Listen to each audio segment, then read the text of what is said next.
Pagi itu, mentari seolah enggan menampakkan sinarnya. Langit pagi yang biasanya biru cerah kini tertutup gumpalan awan kelabu tebal, persis seperti suasana hatiku yang muram. Aku berdiri di depan jendela kaca raksasa yang membentang dari lantai ke langit-langit di kamar utama kami, menatap hamparan kota yang sibuk dari lantai 27 sebuah menara apartemen mewah di jantung ibu kota. Pemandangan gedung-gedung pencakar langit yang saling berlomba menggapai awan biasanya memberiku energi, tetapi hari ini, semua itu tampak seperti barisan nisan kelabu yang bisu. Secangkir teh melati organik dari lereng gunung yang mulai mendingin tergenggam di antara kedua tanganku, namun kehangatannya yang lembut gagal menjalar, gagal menenangkan kegelisahan aneh yang merayap di dalam dada seperti sulur tanaman beracun. Ini gambaran hidupku yang kelabu. Namaku Alia. Sejak awal aku menikah dengan Bayu, aku tahu bahwa hubungan kami tidaklah mudah. Bayu adalah seorang manajer di sebuah perusahaan multinasional, pekerjaannya stabil, gajinya besar, dan statusnya terpandang di mata keluarga. Sedangkan aku, di mata mereka hanyalah seorang pegawai biasa yang setiap hari berangkat kerja dengan seragam sederhana dan gaji yang mereka kira pas-pasan untuk sekadar makan dan ongkos. Aku tidak pernah membantah anggapan itu. Biarlah. Aku lebih memilih hidup tenang tanpa banyak bicara, toh yang paling penting bagiku saat itu adalah menjaga keutuhan rumah tangga. Aku tidak pernah membocorkan siapa diriku yang sebenarnya, bahwa aku bukan sekadar karyawan biasa, melainkan pemilik sekaligus direktur utama dari sebuah perusahaan besar yang bergerak di bidang ekspor tekstil. Perusahaan itu memang sudah diwariskan oleh ayahku sebelum beliau meninggal, dan sejak aku lulus kuliah aku sudah ikut mengelolanya. Namun di hadapan suami dan mertuaku, aku memilih untuk rendah hati dan tidak menampakkan semuanya. Aku sengaja menyamar bekerja di perusahaanku sendiri sebagai karyawan biasa, agar bisa dekat dengan karyawan lain dan tahu permasalahan di lapangan. Itu menjadi kebiasaanku sejak dulu. Sayangnya, pilihan itu membuat hidupku bersama Bayu terasa tidak adil. Sejak awal pernikahan, ibu mertuaku, Bu Sari, tidak pernah benar-benar menerima aku. Bayu, kamu itu manajer. Masa menikah sama pegawai rendahan? Kurang banyak calon yang lebih pantas apa? Begitu katanya dulu pada malam lamaran. Aku masih ingat jelas bagaimana sorot matanya menelanjangiku dari atas sampai bawah, penuh dengan rasa meremehkan. Bayu saat itu menenangkanku, berjanji akan membuktikan pada ibunya bahwa aku pantas mendampinginya. Aku bodoh, aku percaya. Nyatanya, setelah menikah, perlakuan merendahkan dari mertua semakin menjadi. Setiap kali aku datang ke rumah mertua, selalu saja ada sindiran. Alia, bajumu itu saja ya?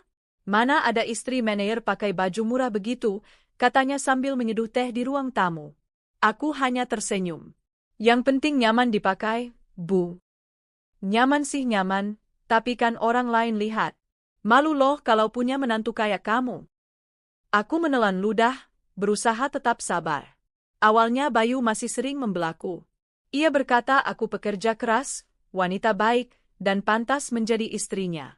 Tetapi seiring berjalannya waktu, perlahan-lahan sikap Bayu mulai berubah. Entah karena pengaruh ibunya, atau karena gengsi dan egonya sebagai seorang manajer, ia mulai ikut-ikutan meremehkanku.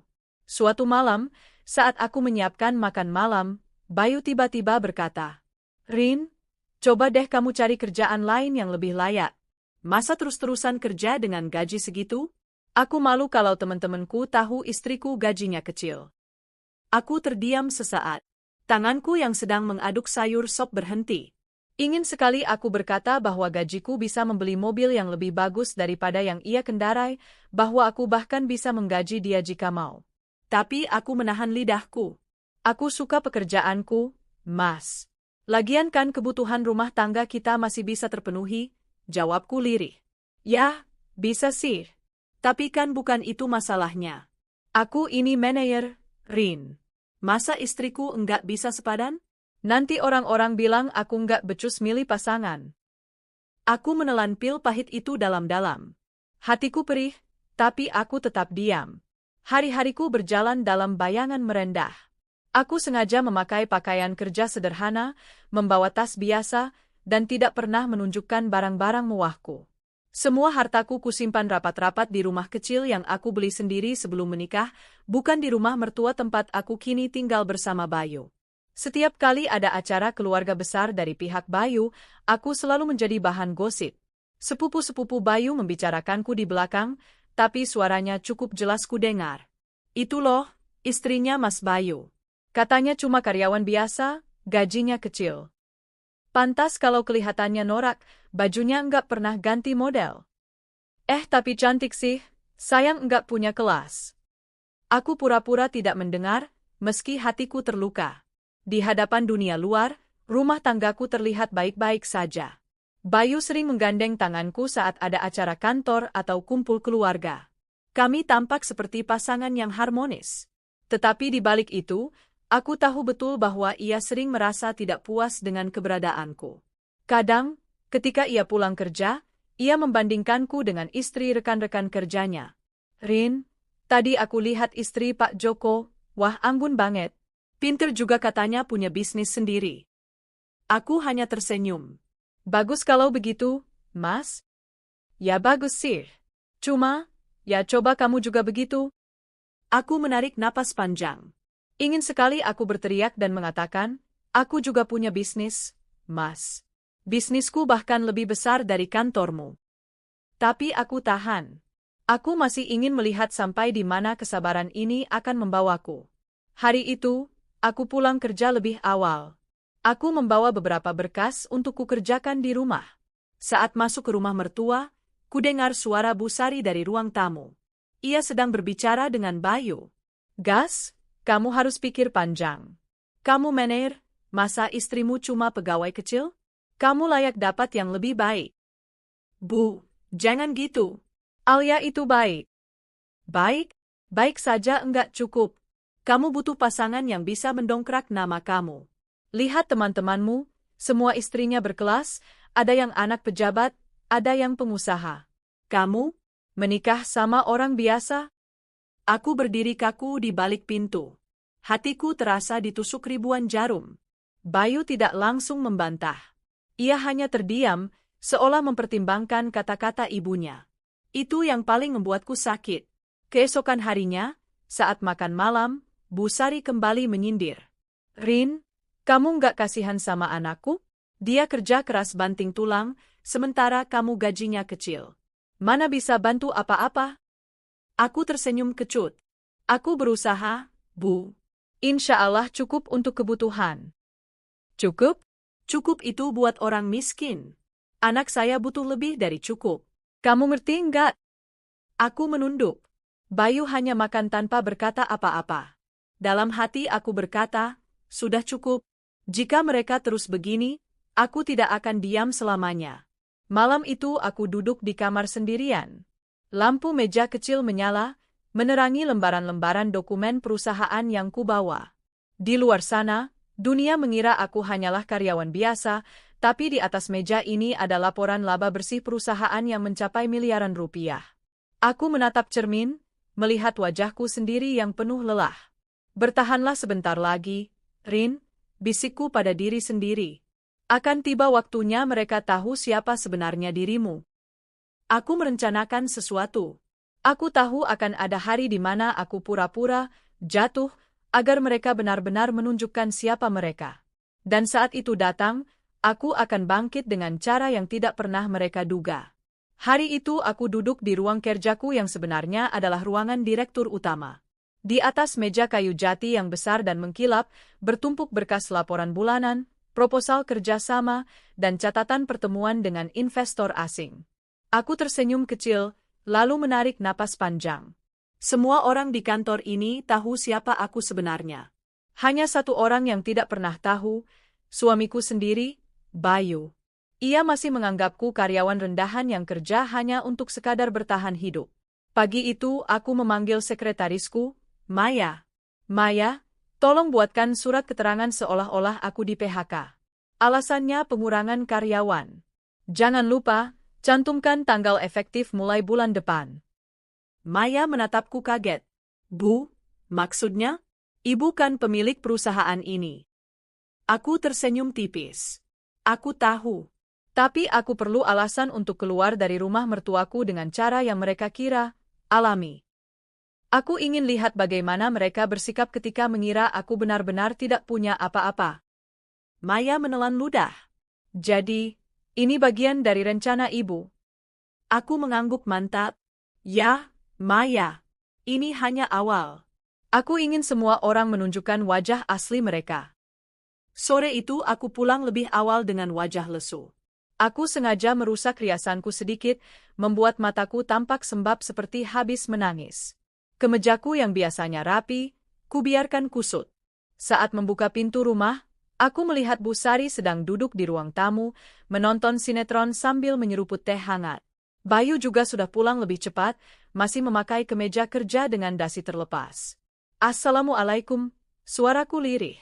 Bayu menoleh sekilas. Waalaikumsalam. Kok lemes amat, Rin? Aku meletakkan tas di sofa, lalu duduk dengan wajah muram. Mas, Bu, aku baru saja kena PHK dari kantor. Sejenak ruangan hening. Bayu menatapku dengan ekspresi campuran antara kaget dan kesal. Sedangkan Bu Sari langsung mengangkat alis, suaranya meninggi. Apa? Di PHK? Hahaha.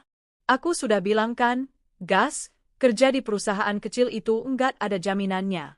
Nih buktinya, baru beberapa tahun aja udah dibuang. Aku menunduk, berpura-pura terisak. Katanya perusahaan melakukan efisiensi, Bu. Banyak karyawan kena imbasnya. Bayu menghela napas panjang, lalu berdiri. Rin, kamu ini gimana sih? Aku udah bilang cari kerja yang bener. Malu loh aku kalau sampai orang kantor tahu istriku nganggur. Aku menatapnya dengan mata berkaca-kaca. Aku sudah berusaha, Mas. Berusaha? Hasilnya nol. Aku kerja banting tulang siang malam, sementara kamu malah jadi beban. Bu Sari meletakkan cangkir tehnya dengan keras di meja. Sudah jelas, Gas. Menantu macam ini cuma nyusahin. Kamu itu mener, masa bini kamu gembel nganggur? Enggak pantas sama sekali. Hatiku tercekat, tapi aku tetap memainkan peranku. Aku menangis perlahan, membiarkan air mataku jatuh di depan mereka. Bu, Mas, maafkan aku. Aku enggak tahu harus bagaimana. Namun bukannya mendapat pelukan, aku justru mendapat tamparan kata-kata yang menusuk. Sudah, enggak usah pura-pura. Lebih baik kamu keluar dari rumah ini, Rin. Jangan bikin hidup anakku makin susah, bentak Bu Sari. Bayu menatapku dingin, lalu mengangguk kecil pada ibunya. Iya, Bu. Kalau memang Alia sudah enggak bisa diandalkan, lebih baik dia pulang saja ke rumah orang tuanya. Aku menatapnya tak percaya. Mas, kamu serius? Aku istrimu. Justru karena kamu istriku, aku malu, Rin. Aku enggak bisa terus-terusan hidup sama orang yang enggak sepadan. Maaf, tapi aku enggak sanggup. Aku terisak lebih keras. Aku sudah melakukan yang terbaik, Mas. Terbaik dari mana? Kamu kerja aja enggak becus. Sudah, jangan banyak alasan. Malam itu juga, dengan hati yang patah, namun dalam diam penuh perhitungan, aku berkemas. Bu Sari berdiri di depan pintu kamar, menyilangkan tangan di dada. Cepetan, Rin. Jangan lama-lama. Rumah ini bukan tempat numpang orang gagal. Aku memasukkan pakaian secukupnya ke dalam koper. Sambil melipat baju, aku berbisik dalam hati, sabar, Rin, sebentar lagi mereka akan menyesal. Bayu berdiri di dekat pintu tanpa ekspresi. Tidak ada usaha menahan, tidak ada kata-kata lembut. Ia hanya berkata, nanti surat cerai akan aku urus. Enggak usah khawatir, aku enggak akan nuntut apa-apa darimu. Aku mendongak, menatap matanya. Mas, jadi segitunya kah? Kamu lebih percaya ucapan orang lain daripada melihat perjuanganku sendiri. Bayu mengalihkan pandangan. Kamu sendiri yang gagal membuktikan. Maaf, Rin. Aku tersenyum pahit. Baiklah. Kalau itu keputusanmu, aku terima. Tapi ingat, Mas, jangan menyesal nanti. Aku melangkah keluar dengan koper kecil. Malam itu udara dingin menusuk tulang. Aku berjalan menuju mobilku yang sudah diparkir agak jauh dari rumah mertua. Mobil itu bukan sembarang mobil, Sebuah sedan mewah dengan plat khusus, tetapi aku menyimpannya di tempat yang tidak pernah mereka lihat. Aku masuk ke dalam mobil, lalu menyalakan mesin. Air mataku menetes, bukan karena sedih, melainkan campuran antara sakit hati dan kemarahan. Baiklah, kalau ini jalan yang mereka pilih, aku akan biarkan mereka hancur dengan pilihan mereka sendiri. Keesokan harinya aku kembali ke kantorku. Maya menyambutku dengan tatapan penuh iba. Ibu, jadi benar ibu sudah keluar dari rumah suami? Aku mengangguk. Ya. Sesuai rencana. Maya mengepalkan tangan. Jahat sekali mereka, Bu. Aku tersenyum miring. Tenang saja, Maya. Justru ini kesempatan emas. Aku ingin lihat sejauh mana mereka berani menghina. Aku lalu menandatangani beberapa dokumen penting, memastikan bahwa semua asetku tetap aman di bawah kendali. Setelah itu aku menatap keluar jendela gedung tinggi, membayangkan wajah Bayu dan ibunya yang penuh kesombongan. Suatu hari nanti, kalian akan tahu siapa yang sebenarnya kalian usir malam itu. Sementara itu, di rumah mertua, Bayu tampak lebih lega setelah aku pergi. Bu Sari bahkan tampak bahagia, seolah baru saja menyingkirkan beban berat. Kamu akhirnya sadar juga, Gas. Mana mungkin kamu sukses kalau punya istri seperti dia? Bayu menghela napas. Iya, Bu. Mungkin memang aku salah pilih. Sudah, enggak usah menyesal. Di luar sana masih banyak perempuan lebih pantas buat kamu. Ucapan itu menjadi bibit dari pengkhianatan yang akan segera datang. Bayu benar-benar mulai membuka pintu hatinya untuk orang lain, tanpa tahu bahwa orang lain itu sebenarnya hanyalah pegawai biasa di perusahaanku. Malam itu aku menulis diari singkat sebelum tidur. Pura-pura jatuh membuat mereka menunjukkan wajah aslinya. Suami yang dulu kupercaya kini menanggalkanku tanpa ragu. Mertua yang selalu meremehkan akhirnya mengusirku tanpa belas kasihan. Mereka pikir aku sudah hancur. Mereka pikir aku gembel tanpa masa depan. Tapi biarlah, sebentar lagi, dunia mereka akan jungkir balik. Aku tersenyum samar. Pertunjukan baru saja dimulai. Sejak malam aku meninggalkan rumah mertua, hidupku seolah menjadi dua dunia. Dunia pertama, di mata Bayu dan keluarganya, aku hanyalah seorang wanita gagal, di PHK, tak punya masa depan. Dunia kedua, dunia nyataku, aku adalah seorang bos besar yang setiap hari menandatangani kontrak bernilai miliaran rupiah. Aku memilih tinggal di apartemen mewah milikku sendiri di pusat kota. Apartemen ini sengaja tidak pernah kuceritakan pada siapapun, bahkan Bayu. Dari jendela lantai 25, aku bisa melihat lampu-lampu kota yang berkelip. Di sanalah aku sering berdiri, meneguk secangkir kopi, sambil tersenyum miring. Mereka pikir aku jatuh. Padahal aku sedang berdiri di puncak. Beberapa hari setelah kepergianku, gosip tentangku mulai menyebar di lingkungan keluarga besar Bayu. Katanya Alia sudah di PHK. Kasihan sekali. Mana ada istri manajer hidup nganggur begitu, begitu ucapan salah satu sepupunya yang kudengar lewat bisikan kerabat yang masih simpati padaku. Aku hanya tersenyum ketika mendengar kabar itu. Semakin mereka meremehkan, semakin besar kejutan yang akan mereka terima nanti. Suatu sore, di sebuah kafe elit, Bayu duduk bersama seorang wanita berpenampilan modis. Wanita itu bernama Nadia, salah satu staf bagian pemasaran di perusahaanku. Nadia terkenal pandai merayu, senyum manisnya mampu meluluhkan hati banyak pria. Namun di kantor, aku tahu betul track record-nya. Ia hanya staf biasa dengan gaji standar, tetapi selalu tampil glamour dengan barang-barang bermerek hasil kredit. Mas Bayu, aku dengar, istri Mas sudah enggak tinggal serumah lagi ya? Tanya Nadia dengan nada dibuat-buat prihatin.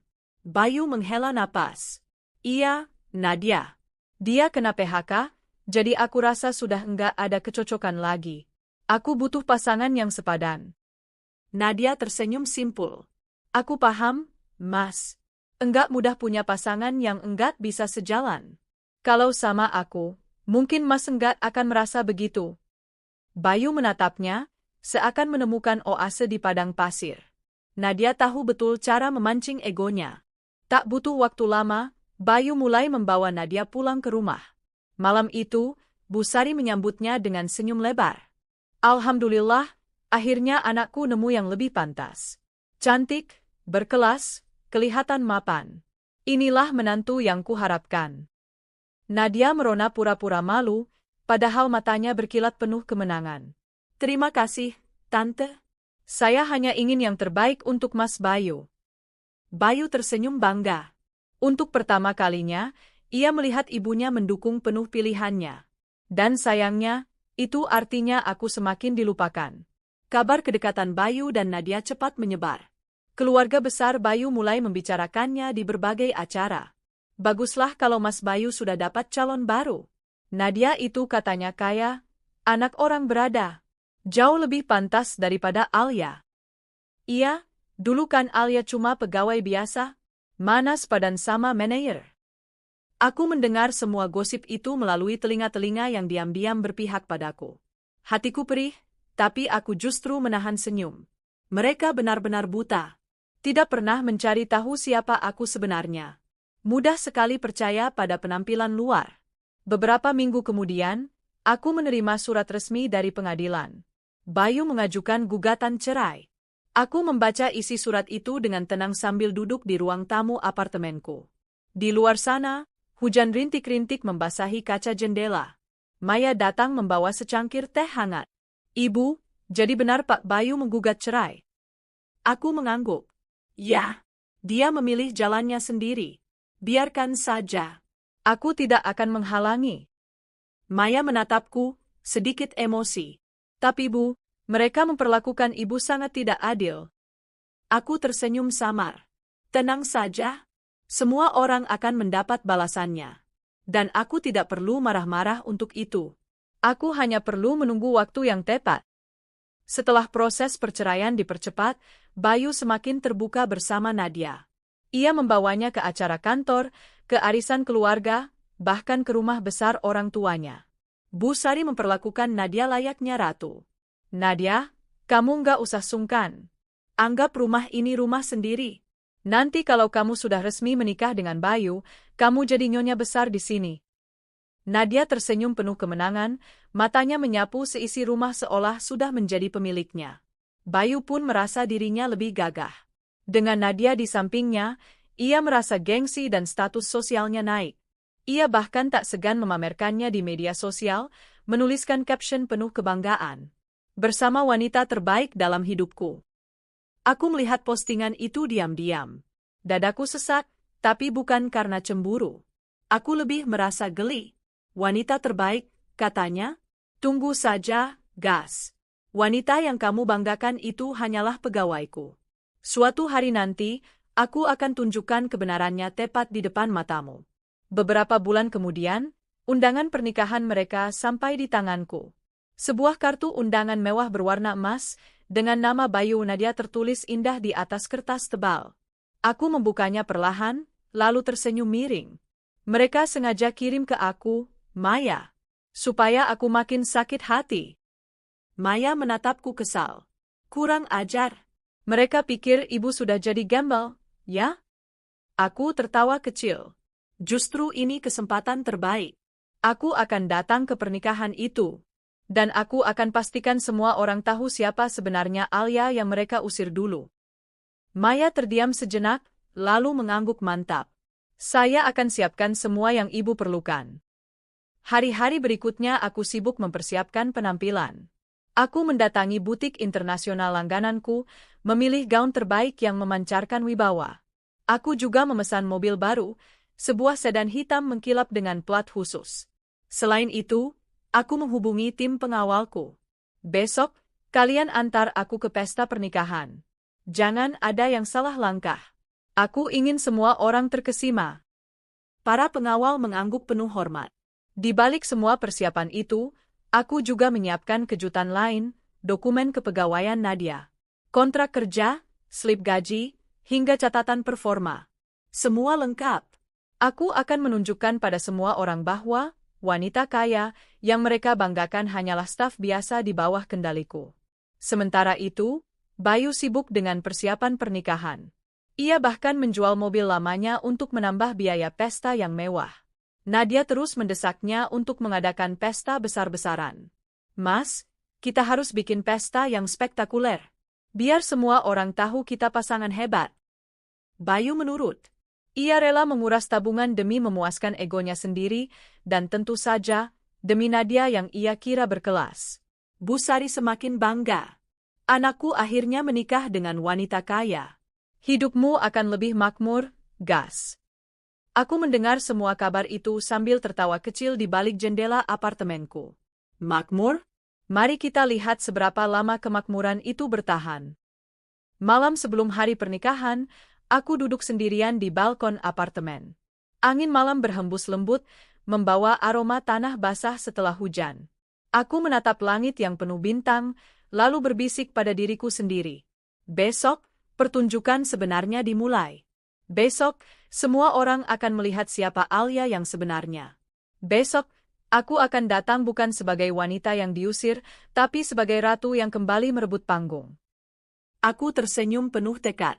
Dan besok, Bayu, ibumu, dan Nadia akan menyesal pernah meremehkanku. Sejak awal aku memang memilih menyembunyikan identitas asliku. Aku lahir dari keluarga sederhana, tapi kerja keras, kecerdasan, dan keberanian membuatku mendirikan sebuah perusahaan yang kini berkembang pesat. Aku membangun bisnis dari nol, pernah gagal, pernah jatuh, tapi aku bangkit berkali-kali sampai akhirnya perusahaan itu tumbuh besar dengan ratusan karyawan. Aku memilih untuk tidak memamerkan siapa aku sebenarnya kepada suami maupun mertua. Di hadapan mereka, aku hanyalah seorang karyawan biasa yang berangkat kerja pagi, pulang sore, kadang lembur, dengan gaji bulanan yang pas-pasan. Aku sengaja berperan begitu karena aku ingin tahu, apakah suami menadiaiku karena aku, atau hanya karena status dan harta. Ternyata jawabannya pahit, suamiku dan keluarganya hanya melihat dari kacamata materi. Mereka selalu membanggakan jabatan suamiku sebagai manajer di perusahaan tempatnya bekerja. Sementara aku, di mata mereka hanyalah karyawan biasa. Mereka tidak pernah tahu kalau gaji suamiku yang mereka banggakan sebenarnya tak seberapa dibandingkan penghasilan perusahaanku per bulan. Pagi itu, suasana hatiku berbeda. Aku merasa ringan, percaya diri, sekaligus penuh energi. Aku mengenakan gaun dengan bantuan penata rias profesional. Make-up sempurna, rambut disanggul elegan, wangi parfum mahal menyelimuti tubuhku. Di bawah, mobil mewah sudah menunggu. Hitam mengilap, dengan pengawal berdiri di samping pintu. Aku menarik napas panjang sebelum melangkah keluar. Hari yang kutunggu akhirnya tiba. Hari di mana topeng akan terlepas. Hari ini, semua orang akan tahu siapa aku sebenarnya. Aku melangkah masuk ke dalam mobil, dan pintu ditutup dengan rapat. Ke gedung pernikahan, kataku singkat. Mobil bergerak pelan, meninggalkan apartemenku. Aku menatap keluar jendela, melihat keramaian kota yang seakan menyambutku. Hati kecilku berbisik. Sekarang giliran mereka merasakan apa yang pernah mereka lakukan padaku. Gedung megah itu berdiri angkuh di tengah kota. Lampu kristal raksasa berkilauan dari dalam, karpet merah digelar panjang dari pintu masuk hingga ke pelaminan. Para tamu berdatangan dengan busana glamor, membawa hadiah, dan wajah penuh senyum. Hari itu adalah hari besar bagi mantan suamiku dan Nadia. Hari di mana mereka bersatu dalam ikatan pernikahan yang dipamerkan ke seluruh keluarga besar dan kolega. Mertua, dengan wajah bangga, berdiri di pintu menyambut tamu. Silakan masuk, terima kasih sudah hadir di hari bahagia keluarga kami, ucapnya berkali-kali. Tak ada sedikit pun yang menyangka bahwa hari bahagia itu akan berubah menjadi hari yang paling memalukan dalam hidup mereka. Suasana di dalam gedung penuh tawa dan pujian. Beberapa tamu berbisik-bisik memuji gaun pengantin Nadia yang gemerlap. Yang lain memuji keberhasilan suamiku karena berhasil mendapatkan istri baru yang dianggap kaya raya. Akhirnya si Bayu dapat juga pasangan yang sepadan, ucap seorang tamu. Betul. Cantik, modis, dan katanya keluarga kaya, jawab yang lain sambil mengangguk. Mertua mendengar semua itu dan semakin tegak kepalanya. Ia bahkan sempat berkata, kami memang tidak salah memilih menantu. Anak saya beruntung, Tuhan sudah memberi yang terbaik. Aku yang baru tiba di halaman gedung mendengar kalimat itu dari salah seorang tamu yang keluar sebentar untuk menerima telepon. Aku tersenyum tipis. Benarkah kalian sudah mendapat yang terbaik? Mari kita buktikan, bisikku. Mobil mewahku berhenti tepat di depan pintu masuk. Warnanya hitam elegan, berkilau di bawah lampu. Dua pengawal berbadan tegap turun lebih dulu, membuka pintu untukku. Semua mata tamu yang kebetulan berada di luar langsung terarah ke mobil itu. Mereka saling berbisik penasaran. Aku melangkah keluar perlahan. Gaun merah marun membalut tubuhku dengan sempurna, sepatu hak tinggi berkilau setiap kali menyentuh karpet. Rambutku disanggul rapi, anting berlian kecil memantulkan cahaya lampu, dan senyum tipis menghiasi wajahku. Aku tahu, dalam sekejap, semua mata terpaku padaku. Bisikan mulai terdengar. Siapa itu? Cantik sekali, dan mobilnya luar biasa mewah. Sepertinya orang penting. Aku berjalan pelan, pengawal mengiringi langkahku hingga ke pintu masuk. Begitu aku melewati mertua yang sedang sibuk menyambut tamu, pandangannya jatuh kepadaku. Seketika wajahnya pucat. Kau, suaranya tercekat. Aku tersenyum lembut. Apa kabar, Bu? Tanpa menunggu jawaban, aku melangkah masuk ke gedung. Begitu aku masuk, suasana yang tadinya riuh mendadak sunyi. Semua mata tertuju padaku. Aku bisa merasakan pandangan tajam penuh tanya, bisik-bisik yang menyebar cepat seperti api. Bukankah itu mantan istrinya Bayu? Ya ampun, aku kira dia sudah jatuh miskin setelah diceraikan. Lihat penampilannya. Jauh lebih berkelas daripada pengantinnya sendiri. Aku terus berjalan ke arah pelaminan. Setiap langkahku bergema di telinga mereka, menambah ketegangan. Di pelaminan Bayu, mantan suamiku, sedang berdiri dengan setelan jas hitam. Wajahnya yang semula penuh senyum mendadak membeku saat melihatku. Tidak mungkin, gumamnya pelan, matanya melebar tak percaya. Aku berhenti beberapa langkah di depannya, menatap lurus ke matanya. Selamat menikah, Arman. Nada suaraku datar, tapi penuh wibawa. Dia terlihat gugup. Tangannya yang memegang mikrofon bergetar. Kau, kenapa ada di sini? Aku mengangkat undangan yang dulu mereka kirim padaku. Bukankah kalian sendiri yang mengundangku? Tawa kecil dari beberapa tamu terdengar, menambah rasa malu yang dirasakannya. Nadia yang berdiri di samping Bayu dengan gaun putihnya, tampak kaget bukan main. Wajahnya pucat pasi, senyumnya hilang. Ana, suaranya tercekat. Aku menatapnya dengan senyum penuh arti. Nadia, bukankah besok kau masih harus mengumpulkan laporan bulanan di kantorku? Atau kau lupa, siapa sebenarnya atasanmu? Serentak, bisikan tamu berubah menjadi heboh. Apa?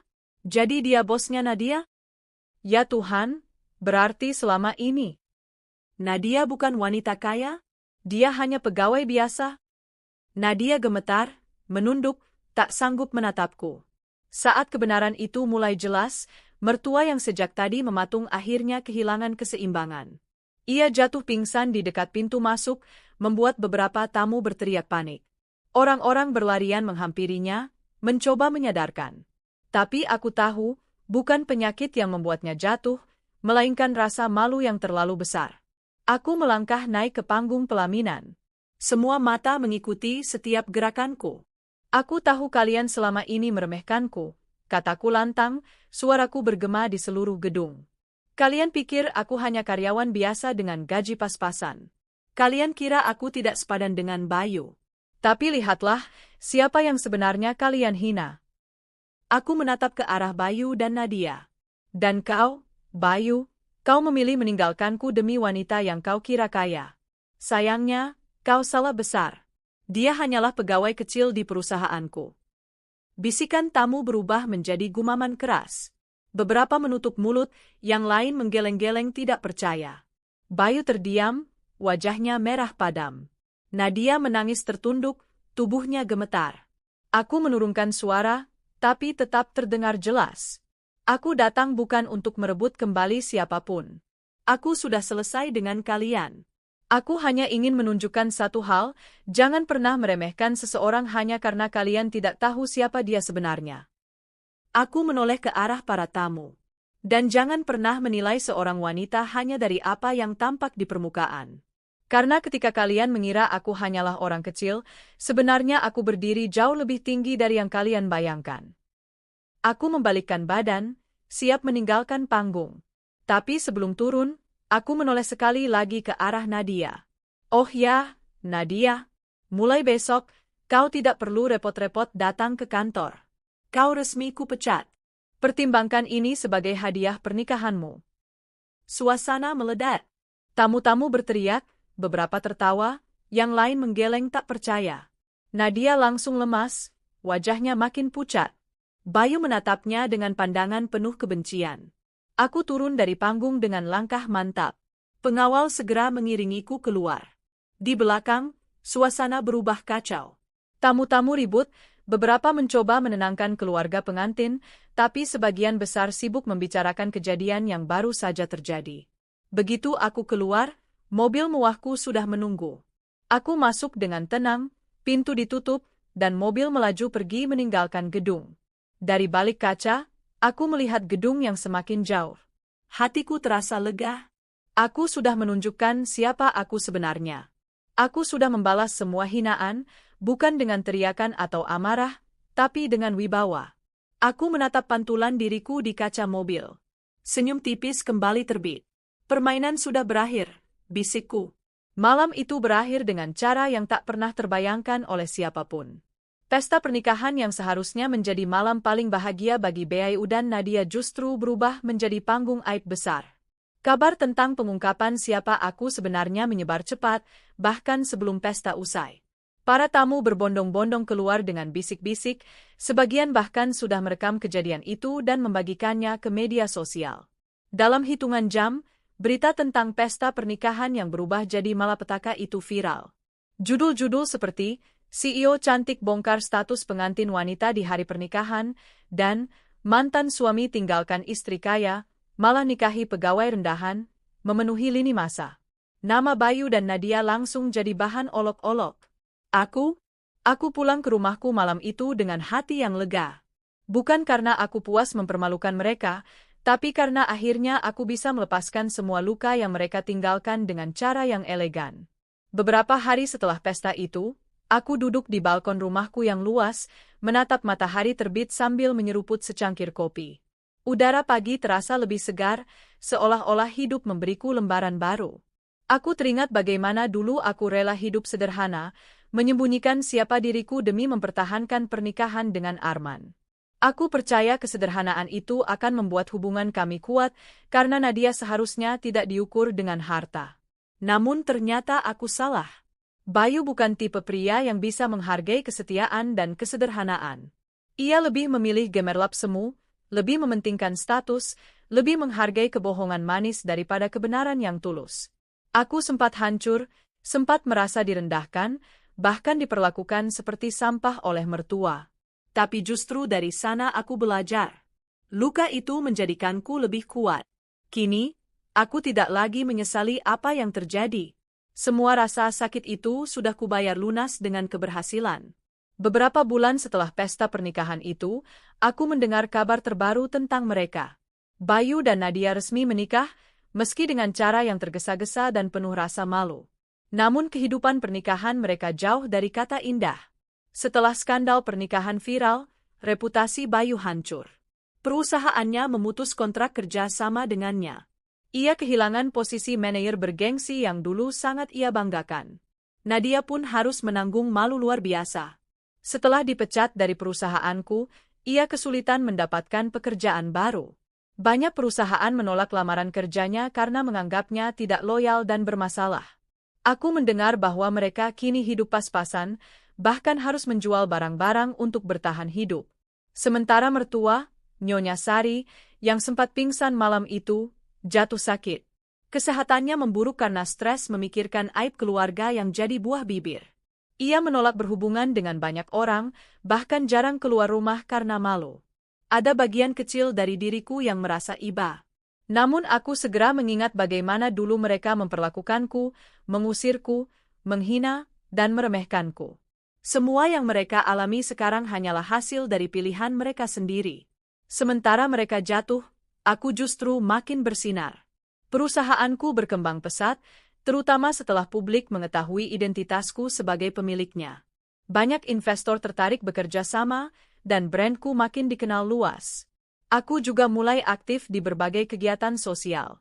Aku membangun yayasan untuk membantu para wanita yang mengalami perlakuan tidak adil dalam rumah tangga, terutama mereka yang dicerai secara sepihak tanpa alasan jelas. Yayasan itu menjadi salah satu bentuk pembuktian bahwa aku tidak hanya berkuasa dalam dunia bisnis, tetapi juga peduli pada orang lain. Setiap kali aku berbicara di seminar atau menjadi pembicara di acara televisi, aku selalu menekankan satu hal: jangan pernah meremehkan perempuan. Karena perempuan bisa menjadi sumber kekuatan yang tak pernah kalian bayangkan. Suatu sore, aku sedang berjalan keluar dari kantor setelah rapat panjang. Saat hendak masuk ke mobil, aku melihat sosok yang sangat familiar berdiri di dekat pintu pagar. Tubuhnya tampak lebih kurus, wajahnya kusam, pakaiannya lusuh. Itu Bayu. Dia menatapku dengan tatapan campuran penyesalan dan putus asa. "Alia," katanya pelan.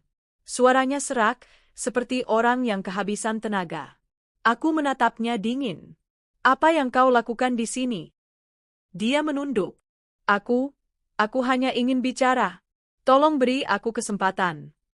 Aku terdiam sejenak, lalu menghela napas. "Baiklah, tapi jangan lama." Kami berbicara di kafe kecil dekat kantor. Bayu menceritakan semuanya, tentang pekerjaannya yang hilang, pernikahan yang hampa, dan kesulitan hidup yang kini menjeratnya. Ia menangis, sesuatu yang tidak pernah kulihat darinya dulu. "Aku menyesal. Aku salah meninggalkanmu. Aku salah memilih.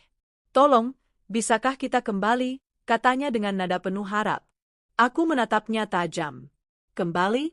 Setelah semua yang kau lakukan padaku? Kau pikir aku ini apa? Mainan yang bisa kau buang lalu ambil lagi ketika kau butuh?" Dia terdiam, wajahnya penuh rasa malu. Aku melanjutkan, "Bayu, penyesalanmu datang terlambat. Aku sudah tidak ada di tempat itu lagi. Aku sudah melangkah jauh, dan tidak akan pernah kembali ke masa lalu yang penuh luka. Jadi lupakan aku. Fokuslah memperbaiki hidupmu sendiri." Bayu terisak, tapi aku tetap tegas. Aku berdiri, meninggalkannya di kafe itu tanpa menoleh lagi. Beberapa minggu setelah pertemuan itu, aku mendapat kabar lain. Nadia meninggalkan Bayu. Mereka bertengkar hebat karena masalah ekonomi, dan akhirnya Nadia pergi tanpa kabar. Ada gosip bahwa ia mencoba mencari mangsa baru, laki-laki kaya yang bisa menopang hidupnya. Namun dengan reputasinya yang buruk, ia kesulitan mendapatkan apa yang ia mau. Banyak orang tahu kisahnya, dan tidak ada yang mau terjebak dalam permainan liciknya lagi. Aku hanya bisa menghela napas. Hidup memang selalu adil. Apa yang ia tanam, kini ia tuai sendiri. Meski aku sudah berhasil bangkit secara finansial dan sosial, ada satu hal yang masih kosong. Hati. Aku sadar, selama ini aku terlalu fokus membuktikan diri, hingga lupa bahwa aku juga berhak untuk bahagia dalam nadia yang tulus. Hingga suatu hari, aku bertemu dengan seseorang. Namanya Adrian, seorang pengusaha muda yang sukses di bidang teknologi. Kami pertama kali bertemu dalam sebuah konferensi bisnis internasional. Berbeda dengan Bayu, Adrian tidak pernah meremehkanku. Ia justru kagum pada kerja kerasku dan menghargai semua pencapaianku. Kami berbincang lama, tertawa bersama, dan tanpa kusadari, perlahan aku membuka hatiku lagi. Adrian menunjukkan padaku bahwa Nadia tidak harus membuat kita merendahkan diri. Cinta sejati justru hadir ketika dua orang saling menguatkan. Hubungan kami berkembang dengan indah. Untuk pertama kalinya setelah sekian lama, aku merasa benar-benar dihargai, bukan hanya sebagai wanita, tetapi juga sebagai individu. Kini, aku tidak lagi memiliki dendam. Semua rasa sakit sudah tertutup oleh kebahagiaan baru yang kutemukan.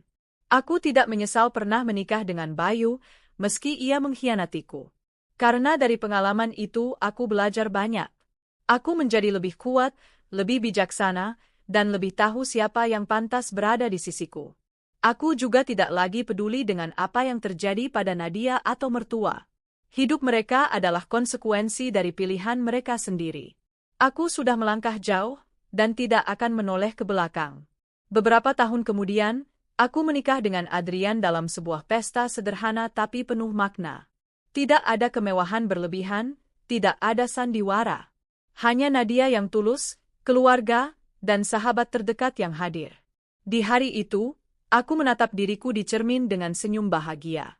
Dari seorang wanita yang dulu direndahkan, kini aku berdiri sebagai seorang istri yang dinadiai dengan tulus, sekaligus seorang pemimpin yang disegani. Aku sadar satu hal, kebahagiaan sejati bukan datang dari pembuktian kepada orang lain, melainkan dari keberanian untuk melepaskan masa lalu dan melangkah maju dengan hati yang lapang. Hidup memang penuh kejutan. Kadang kita dijatuhkan oleh orang-orang yang kita percaya, tapi justru dari sana kita menemukan kekuatan baru. Aku, Alia, pernah diremehkan, dihina, bahkan diusir. Tapi kini aku bangkit, lebih tinggi dari yang pernah kubayangkan. Dan kepada setiap wanita yang pernah merasa tidak dihargai, aku ingin berkata, jangan pernah menyerah. Karena di balik setiap luka, ada kekuatan yang bisa membuatmu berdiri lebih tegak dari sebelumnya. Aku bukan lagi Alia yang dulu mereka anggap lemah. Aku adalah Alia yang baru, kuat, berani, dan bahagia. Dan itulah akhir dari kisahku.